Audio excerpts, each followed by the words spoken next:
네, 안녕하세요. 끝판대장입니다. 오늘 구독과 좋아요, 알림 설정, 그리고 댓글까지 부탁드리겠습니다. 자, 이거 정말 쉴 틈이 없어요. 예, 좀 주말이라고 그래도 좀 쉬엄쉬엄 하려고 그랬더니만, 아니, 무슨 잡코인장이 미친듯이 오질 않나. 오늘 아침에는 얘가 무슨, 200~300%를 올랐더라고요. 보시면은. 300% 올랐다가, 갑자기 이렇게 쭉 죽죠. 무슨 미나 상장할 때 빔도 아니고, 좀 깜짝 놀랐는데, 자, 이걸 보고 뭔가 좀 떠오른 게 있습니다. 뭐냐, 일단 단기간의 무빙은 어떻게 될지 좀 애매하긴 해요. 근데 좀 중기적으로 봤을 때는 여기서 시사하는 바가 좀 있다고 봅니다. 이게 보면 거래대금이 최근에 우리가 가스가 많이 올랐기 때문에 거래대금이 약간 1조 원 정도를 돌파를 했단 말이죠. 하루 거래대금이. 근데 보통 이 자발트가 비트코인이나 어떤 대형 시총들을 넘어서 지금 보시면 가스, 쓴트, 아크, 톤, 온가, 멀티버스, 스팀, 심지어 리플보다 또 거래량이 높거든요. 그럼 이들이 이만큼 차지하고 있다는 거는 뭐다? 본격적으로 펌핑을 시켜서, 그것도 특히 주말이면 여러분들 보통 직장인들이 쉬고 그럴 타이밍이잖아요. 그래서 나들이를 가거나 해야 되는데 갑자기 얘가 하나만 딱 오르면 별 관심이 없어요. 근데 연쇄다발적으로 오르고, 그리고 이 거래대금 자체가 잡코인들이 이만큼이 됐다는 건 기존에 있는 사람들도 잡코인 장을 인정하고 약간 본인에 있는 코인들을 판 다음에 옮겨갔을 가능성도 있고요. 두 번째는 외부에 있는 사람들이 이걸 보고 신규 자금을 들고 들어와라, 주식 재미없지 않느냐, 들어와라, 이렇게 꼬시는 거라고 생각하거든요. 근데 보통 제가 이걸 느낀 게 약간 내피셜일 수도 있습니다. 근데 이걸 정말 업비트가 너무 잘해요. 어느 타이밍에 펌핑을 시켜야 되고, 이런 발언은 좀 위험할 수 있는데 어쨌든 제 내피셜이니까, 네, 어느 타이밍에 펌핑이 돼야 되는지 뭔가 기가 막히게 타이밍을 알고 한달까, 약간 그런 생각이 좀 들어요. 자, 그렇다면 이 시점에 얘가 이런 애들이 펌핑을 시켰고, 그리고 지금 돌아가면서 펌핑을 했는데 얘네들 움직임 보시면 올라갔다가 쭉 빠지고, 그런 무빙들이 갑자기 엄청 빨라졌거든요. 원래 이제 톤 같은 것도 보면 한 번 쏜 애들 있죠. 가스도 그렇고 한동안 계속 쏘는 게 특징이었는데, 이제는 뭔가 쏘고 죽고 쏘고 죽고 쏘고 죽고 하는 그런 돌림 펌핑이 일어나는 거 봤을 때, 이게 신규 자금을 이제 빨아들이려고 하는구나. 왜 빨아들일까?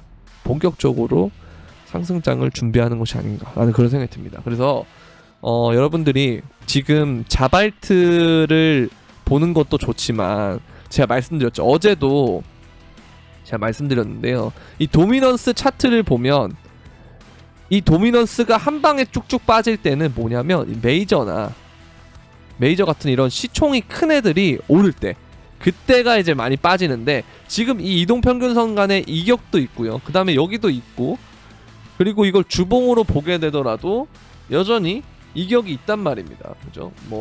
5일봉도 그렇고 주봉도 여기까지 이격이 있어요. 그럼 이런 게 한 번에 이렇게 빠지기 위해서 뭐가 와야 되냐? 메이저 알트가 와야 됩니다. 메이저가 와야 돼요. 자, 근데 그 과정에서 우리가 단기적인 봉을 보게 되면 이런 이동평균선에 어쨌든 닿을랑말랑 하잖아요. 그럼 그럴 때 도미넌스가 오르는 방법은, 비트가 올라서 도미넌스가 오르는 방법이 있고, 아니면 약간 조정이 와서 이 알트들 위주로 특히 더 조정이 왔을 때, 그때 이제 도미넌스가 반등이 나오거든요. 어쨌든 그 과정에서 반등이 나오고 빠지는 그 상황에서는 다음 랠리는 메이저 알트일 가능성이 매우 높아졌다라는 겁니다. 그쵸? 그래서 이런 부분들을 좀 생각해보면 이젠 잡코인이 아니고 좀 우리가 좀 지켜봤다가 메이저로 슬슬 갈아탈 때라고 생각해요. 제가 어제도 이 말씀 드렸어요. 처음에 잡코인을 타더라도 그 다음에는 메이저일 가능성이 높기 때문에 메이저로 갈아타는 것이 좋다. 그 이후에는 그런 말씀을 드렸죠. 그래서 어제 잡코인들이 많이 올랐고, 제가 이거 멤버십에서도 그래서 톤을 어제 픽을 냈었는데요. 보시면 톤을 보면 어제 오후에 바로 냈단 말이에요. 블러도 잘 갔고, 다른 코인들도 지금 갔잖아요. 세이도 오늘 갔고, 코박도 갔고 하는데, 톤도 제가 이걸 넣은 이유가 뭐냐면, 제가 어제 영상을 2개 올렸어요. 그래서 리플이 두바이에 그 상장이 됐을 때 거기에 톤도 포함이 되는 게 있었거든요. 근데 그 톤이랑 이 톤이 다를 겁니다 아마.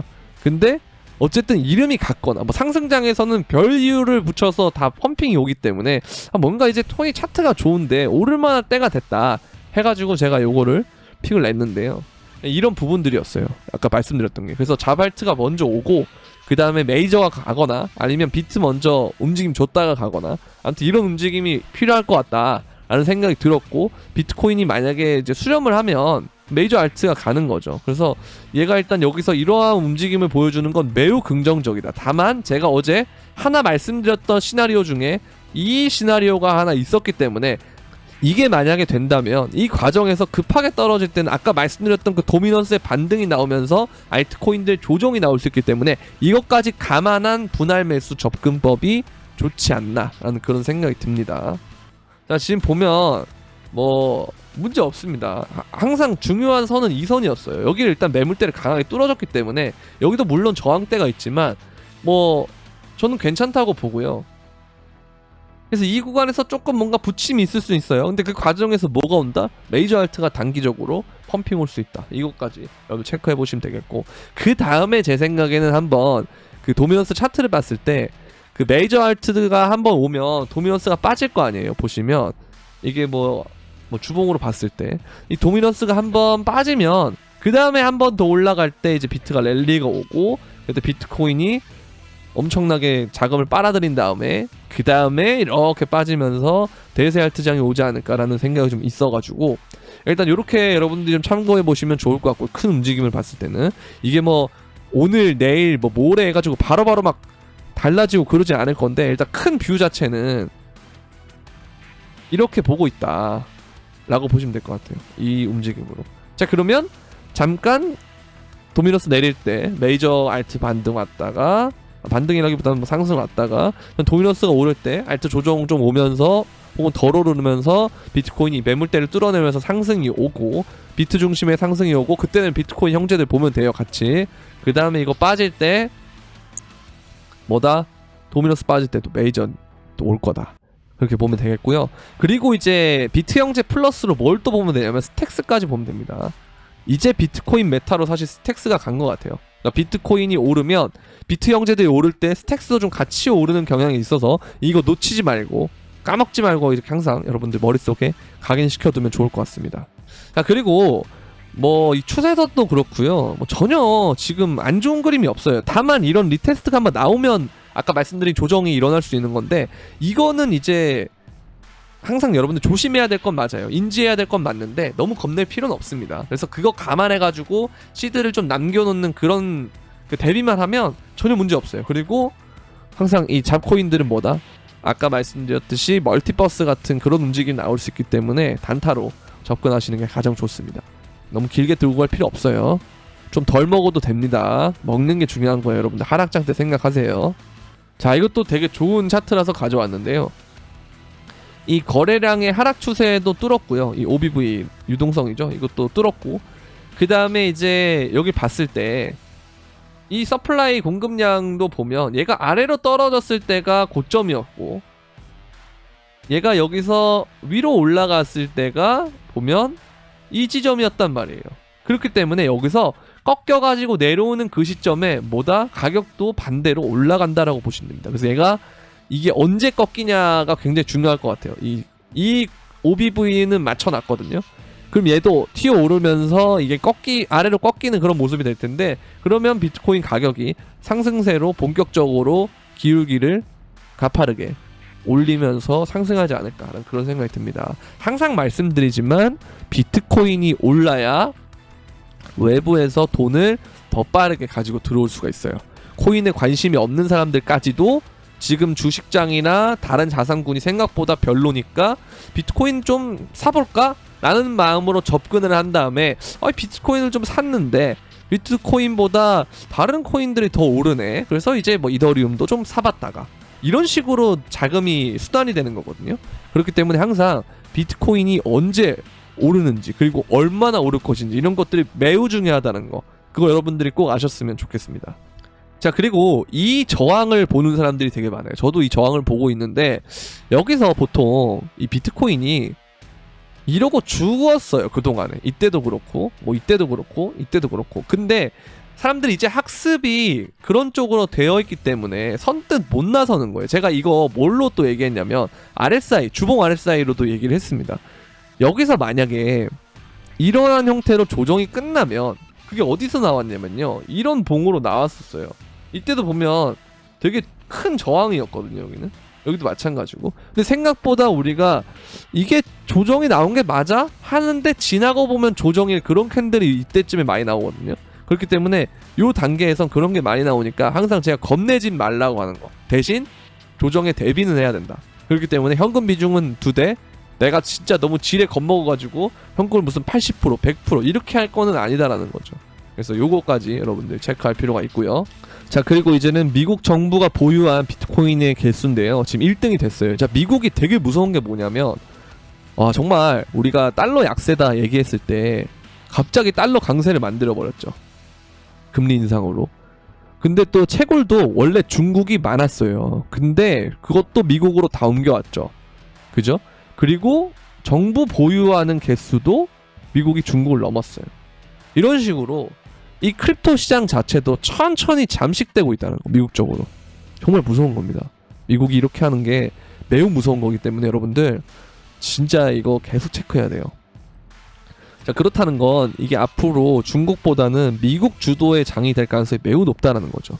다만 미국은 항상 이 제도화를 시키는 부분이 천천히 이런 식으로 잠식해 나가면서 하기 때문에 뒷단에선 준비를 다 하지만 앞에서는 자꾸 겁을 주는, 뭐 SEC가 소송을 건다거나 ETF를 거절한다거나 뭐 연기한다거나 여러 가지 것들을 노이즈로 깔면서 할 거예요. 근데 여러분들 거기에 속지 마세요. 애들은 항상 이런 식으로 움직입니다. 정말 무서운 애들이에요. 그렇기 때문에 이들이 어쨌든 추세를 봐야 됩니다. 시간을 두고 얘네들이 계속 비중을 늘려나가고 있다, 혹은 줄여나가고 있다, 이걸 봐야 돼요. 아시겠죠? 근데 보면은 늘려나가고 있기 때문에 이 시장에 대해서 긍정적으로 보는데 워딩이 이상하다, 그럼 뭐예요? 저평가라 보면 돼요.